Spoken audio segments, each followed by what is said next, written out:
No foreign invader of a Hyksos. There ain't no thing.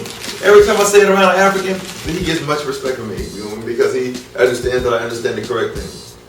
There was no white Hyksos. What the white people are trying to say now, they wrote up in there. Are you going to disrespect your ancestors like that? And say that some people, some foreigners that are non-alikes wrote up in Egypt and ruled for 500 years, or overcoming the problem of language, overcoming the problem of secret societies, the internal workings of the nation, which is never like the external workings of the nation, and were able to rule it for 500 years, despite the fact that 3,000 miles further is a very powerful Nubian nation. Here I come, stomping in my khaki suit. Big G from the hood, kid from Eastwood. Those who work in the physical dynamic are the ones who reap the benefits of spiritual gifts. If you do no work there, you are to expect nothing. You heard? Check one. Check. Microphone check two. Check. Microphone check three. You're tuned to the sounds of the DRE. Now check me out, it's back to the old school where the niggas get they scrap on. Don't nobody cap on, slap on some DRE or some funky ass shit by the D-O-double-G-Y-D-O-double-G. Real G's who drop keys, protect these NUTs, so nigga please keep out my manuscript. You see that it's a mother. Alright, first of all, what I want to show you is this. I'm going to do this right now because, and can you come around here? Okay. And because I want you to see this too. So what happened is that what we see right here, we see an electromagnetic spectrum, and we also see it right here. This is very important for people trying to understand why the language of light is deception. Now, right here it tells you that the visible plane is right here at the center of light. And right there you see green and yellow, you see the earth, and you see the sun. Right there. The original people who they call Punishans or Phoenicians, they claim they call them that because of what reason? The color purple. Right. So there, what happens is that the first you see darkness, then you have a God said, let there be light. This color purple was the color of the Kushites and all of the original ancestors. The Igbo peoples of Ghana wore the color blue. There's the people of NnerG Ausar as this water blue right here. So they pass through the waters in order to get to the rest of the human spectrum. So the God saying, let there be light right here and find you that the fastest. So therefore what this tells you right here is that spirit energy has to slow down to become manifest. Everything has to slow down to become manifest. So your Bible saying, God saying, let there be light is actually talking about from this spectrum right here. And the first waves that come out of it, they call it Gamma. And the people who are Garama peoples or the Kemetic peoples, all those words are related. And also you see the word G and you see Amma rays. You feel me? Yeah. The next ray after that you see X rays. X-ray, X is the Greek word for Christos or Christ. Also, it's the symbol of Asar, and you always see it on his belly, on his pictures, on his chest. You see the X. So the X represents Asar. So you see Amma, you see Asar, and now the story is being told in electromagnetics. This is why we have to understand it in regards to our ancient language, because the story is told in science. So now you have a God right here, black God. Let there be light. Then comes the color or the light spectrum. And then what happens is by the time you get down here to the center is when things become visible. Now you're on the earth right here. You understand? Right. This is the spirit realm. This is the divine ancestors in their color purple that they love to wear. This is the divine Ibu in their color blue that they love to wear. And these are the peoples who gave the world all the sciences, and these are the people who are the original gods who came from the heavens to the earth. You have to die from infinity to be born into the finite realm. It is in dying that you're born, and then you have to be born to die. So look, you go from black, then we went through all the colors, the Kushite, all the kingdoms, and then we arrived at red, which was the setting of the sun, Atum or Adam, red or reddish. Then the white man comes under his concept into equation right before once again we die and pass out of here.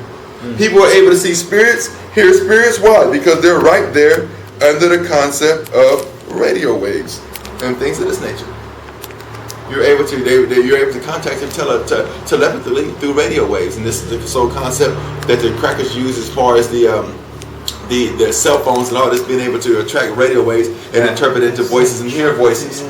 Do you hear what I'm saying? Is it making sense what I'm saying? Yeah. I'm telling you that darkness is the realm of infinity. God is black. And your Bible opens up with a black God saying, let there be light. Then there was light. And that light manifested in the form of black peoples in Africa who were wisdom holders. Also, their symbol was the serpent. As you can see that the wave is moving fast, it looks like a serpent that is unraveling itself over time.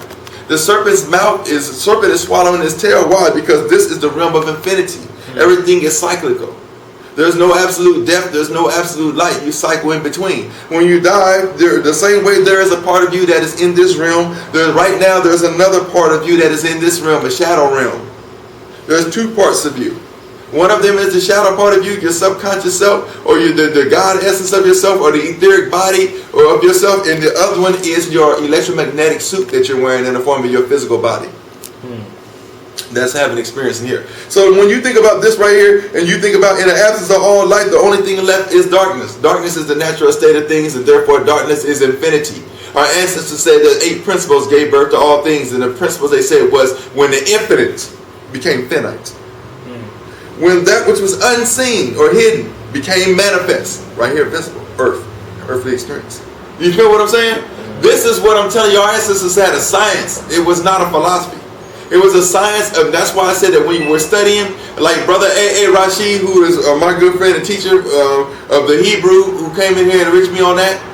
When you are studying Hebrew, you have to understand we're talking about the cosmos genesis of the black race who came from the heavenly realm to the earthly realms.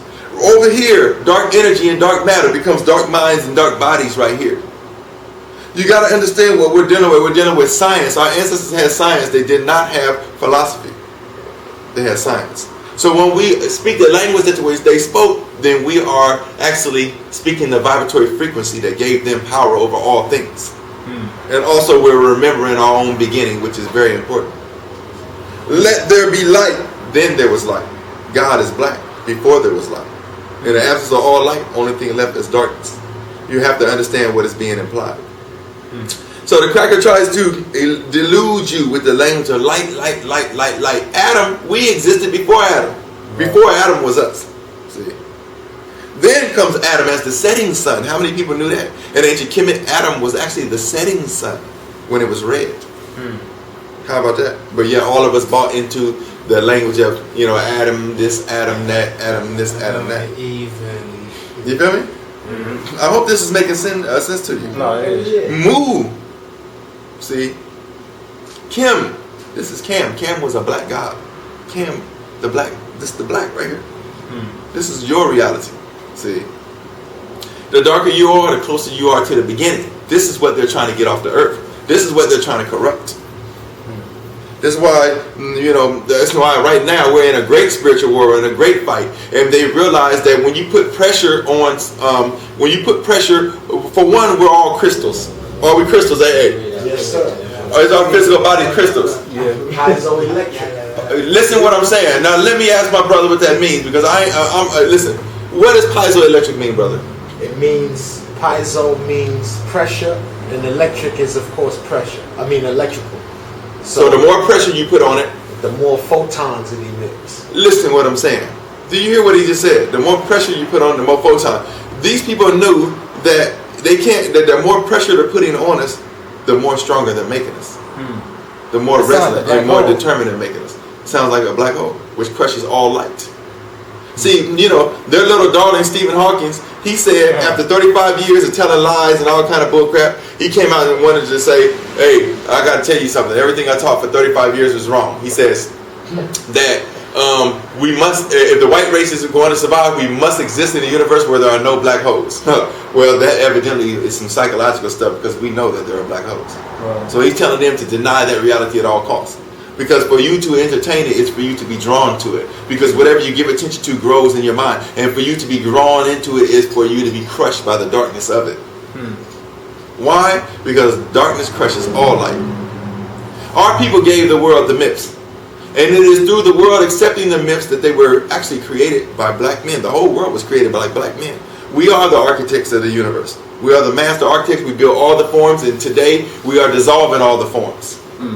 They're doing everything they can to keep up the lies, but they cannot. Their time is up. See? So that's why it's most important for you to understand the deceptive language of light. You had one brother, a rapper, go on his Twitter and go and have nerve to say that God is light and there is no darkness in him. How foolish of a statement. Who said that? Big boy, okay, I'm gonna put it out there. I don't know the nigga, and I don't even care. And if you want to get it right, then come and holler at me. Because the fact is, you put something out there in some people, I don't know who's looking up to you, because quite blatantly your music's kind of whack to me, but okay. But the fact is, some people look up to you and some people are influenced by your presence, but yet you're putting out misinformation. Of course there is darkness in God, because God is darkness. And if your Bible opens up with God saying, let there be light, saying that he existed pre-light. The only thing that is pre-light is darkness. Is that right? Yeah. There are only certain many sources of light in the universe, and the most natural sources of light in the universe are lightning, celestial bodies in the form of suns. Certain animals emit natural light, like fireflies and eels and things of this nature. But all those things, and they all come out of darkness. And they all come out of darkness. And not only do they all come out of darkness, they had their origin in darkness. Suns are not the beginning of all things. Darkness is the beginning of all things. How can you try to make darkness not worth anything, but yet if it wasn't for darkness, there wouldn't even be light? Right. And that in order for you to even see light, you have to have the contrast of darkness in the backdrop. Come on now. Something's up. Something's up. What do you think, Claudia? I think you're right. I think something ain't right. Something ain't right, and you're right. And in the words of my brother NnerG in the Nation of Islam, who always loves to quote Keith Sweat, something just ain't right. So, you know, yeah. So, you know, shouts out to brother NnerG, Damon Muhammad, you know, Naptown, Mosque number 74. I see you, brother. I don't necessarily agree with you and what you push, but I see you. Now, the point I'm trying to say is that you got a lot of people out here right now who are pushing some false science, pushing some false stuff. You feel me? And like this whole Hyksos concept, or these whole Hyksos invaders. Think about this, brothers and sisters. You would be doing a great disservice to our ancestors to say that some non-alites came up into Africa when our ancestors were very strong and took over Lower Kemet, or what you call Lower Northern Africa, whatever, and ruled it for 200 to 500 years, when in all actuality that reality that you call Kemet is just an extension of something that was in power way deeper in Africa and way greater in Africa. But surely we had the forces to run in these people out if they were foreigners to do that. The Hyksos, there ain't no such thing as no Hyksos. As a matter of fact, this person that you call a Hyksos is really Ethiopian Kushites, saying they were the descendants of Sut, and they were African descended peoples, brothers and sisters, who had returned home to claim their ancestral lands and got into a beef with your brothers, but not a military beef. There ain't no evidence that there was no war fought. There was no war fought. It's all lies contrived by the enemy to place himself in the reality in the center of our adoration, trying to make himself like he's God. And, you know, you have the story of Lamech in the Bible, where Lamech, who is the father of Noah, supposedly gives birth to a albino child, but it really don't even describe an albino. It says that he has hair white as snow, and they said his face was white, and they said his skin was pure white, but yet rosy. That's that's a contradiction. But yet white people is like to say that Lamech is the beginning of Noah, and Noah who gives birth to Shem, Ham, and Japheth, as if some white man can give birth to black reality, something that actually precedes him, which you've never seen and you won't ever see. So they're trying to say that he gives birth to Shem, Ham, and Japheth, who is supposedly the father of all the races. All of this is a bunch of hogwash. So listen to what I'm telling you. I stand here putting my name, my reputation, over 25, 30 years of research and teaching, all on the line today, and tell you that all of that is made up garbage that has nothing to do with the original story that our ancestors told of how they came from the heavens to the earth. For one, they say in the original story that Set, who is actually the son of Adam, that he was jealous of Adam. You know, or Set, who's the son of Ham, is jealous of Adam, and he don't want to bow down to Adam. So therefore he gets cast down, and and he gets struck down from his high position. Brother, that is the most stupidest stuff I ever heard. Set is Sut. Sut is an acronym for Southerners, which was and in ancient times he was actually very noble, and he's the one who actually guides Ra's boat across the celestial sphere. So how can you have, for one, an angel, as the Christians like to say, who rebelled against God, when angels don't have free wills? Man is the only one who has a free will. That was a gift that was given to man, but now you tell me that all of a sudden along the way an angel was able to get free will and rebel against an all-powerful God, but yet at the same time, out the other side of your mouth, you say that your God is all-powerful, meaning that there is nothing that has power but